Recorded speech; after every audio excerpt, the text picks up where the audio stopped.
Fort Lewis military facility is located about 9 miles southwest of Tacoma, Washington. It was originally established in 1917. The base has about 87,000 acres of untamed wilderness in the Pacific Northwest.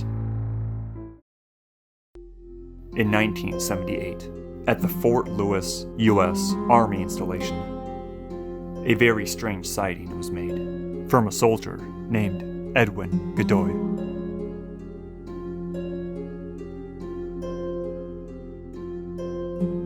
Who at the time was on his way back from a training exercise, along with a few other soldiers.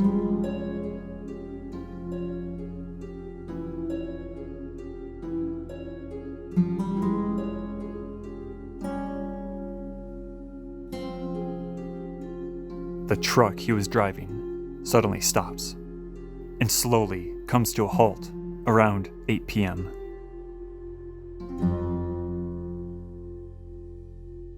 As everybody tried as much as they couldn't get the truck to restart. The others decided to go back to the base on foot. They were about 10 miles away from the base. Since Godoy had been the one to check the truck out for the day, he stayed behind. If anything were to happen to that truck, he would be the one personally responsible. He had no other choice but to stay behind and wait by the vehicle until it was towed away in the morning.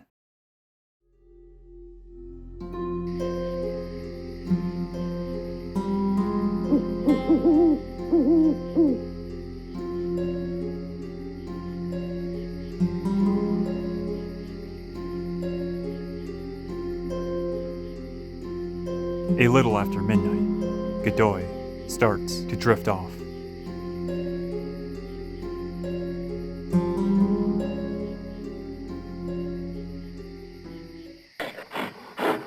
He is awoken by a sound to his left.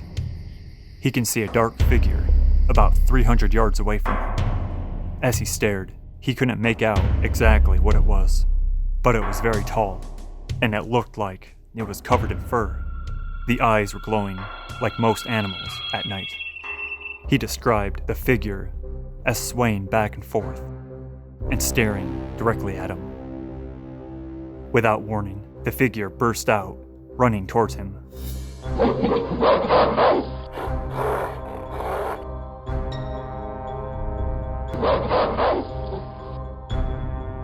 Godoy reaches for his firearm and shoots one warning shot into the air and yells "Halt" 3 times. This thing keeps running towards him. This Bigfoot creature is not fazed. Godoy then takes a shot right at this Bigfoot.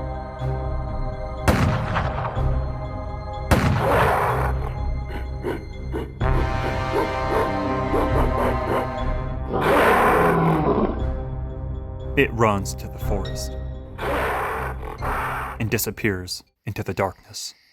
Godoy was left there, terrified and wide awake. There was no way out of there except walking on foot back to base.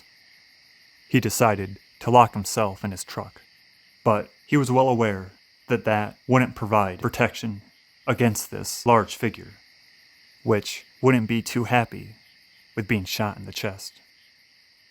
But needless to say, he didn't get any sleep that night. The entire time, he was clutching at his rifle.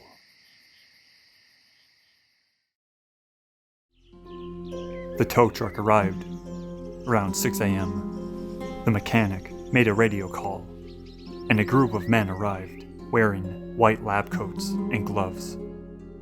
They were making mold samples of the footprints and taking samples of the blood on the ground. The whole time, he wasn't allowed to speak to anyone.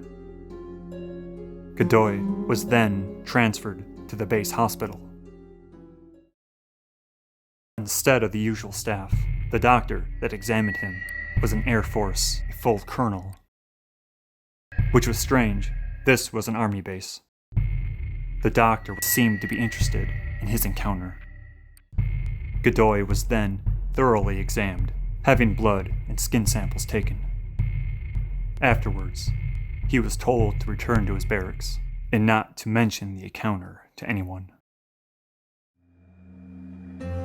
Godoy followed the instructions, and for many years, he never told a single soul what he witnessed out there.